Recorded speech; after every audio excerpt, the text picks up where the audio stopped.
Some of it obviously is. Globally, we clearly have a lot of markets that are pulling back. So the U.S. is pulling back a little bit too. But let's not forget historically, look at 2014, for instance. We had a pretty big pullback in October, a couple days beneath the 200-day moving average, and a really nice rally higher. So, we think that scenario could be playing out. As Dom just talked about, though, this is a really positive seasonality point of view.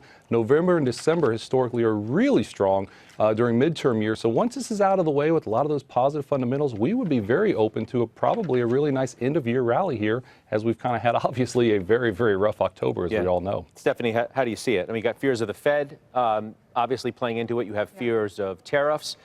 I haven't heard many people other than the president in his tweet today and Larry Kudlow a couple weeks ago on CNBC suggest that the midterms are having much to do with what we've seen in the stock market. Yeah, I think it's less about what we see now and more about where we project it'll go in the latter half of this year or latter months of this year and the first half of next year. I think more about who wins the midterm elections, which chamber is controlled by which party, has a lot to do with where we're headed. The House, the Democrats winning the House seems to have been priced in for a while. The big wild card clearly is what could happen in the Senate.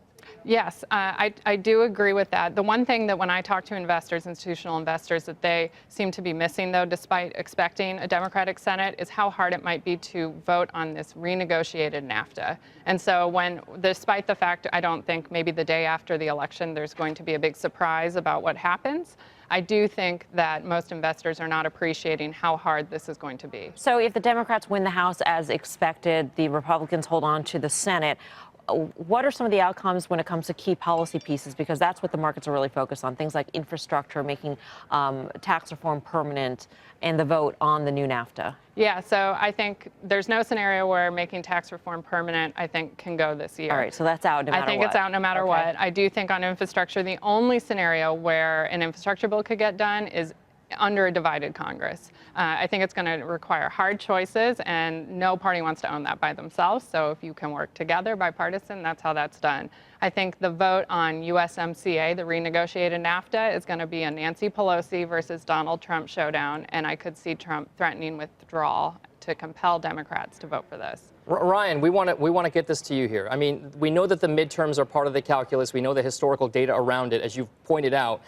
Is it, though, just noise? Can we look beyond the midterms? Is there anything else that's going to be driving the trade besides the fact that we have this uncertainty over the election in about a week's time? Well, sure. We'll talk about elections for a second. We had a 9-day losing streak on the S&P 500 ahead of November 2016's election. So weakness ahead of elections is normal. But you talk about what's going on under the surface. Yes, this has been one of the worst months we've seen in a long time. Guys, this could be the first October ever without 2 consecutive up days. Think about that for a second. Now, what's happened this month, though?